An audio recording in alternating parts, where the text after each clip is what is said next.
All right, folks, here we go. Friday morning, last trading day of the week, first trading week of the year, starting it off with a bang. It's been interesting. So today, big day, December jobs report coming out. Expectation is that we'll see non-farm payroll tick up by about 50,000 jobs. So very, very small compared to the 200 plus we saw in the November report. And unemployment rate could tick up this month for the first time in a few. Why is that? Well, a lot of eyeballs on this particular report because this is the first report after that second wave of COVID around the Thanksgiving period. And it's going to be interesting to see what impact that had on jobs. Like I said, ahead of that, not a lot of movement in the markets. Dollar holding firm, relatively flat. Equities trading slightly higher.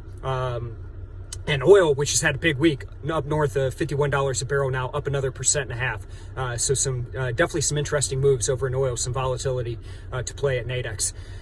That said, it has been an interesting week. Don't let the news, don't let negativity derail your goals. Don't let something that you can't control get you off your game. Only worry about that which you can control, and that's yourself. That's your own goals. That's your own destination. That's what you set out to do. So whatever those goals were this first week, I hope you haven't given up yet. Keep after it. Get in there. If that's to make yourself a better trader, get in demo.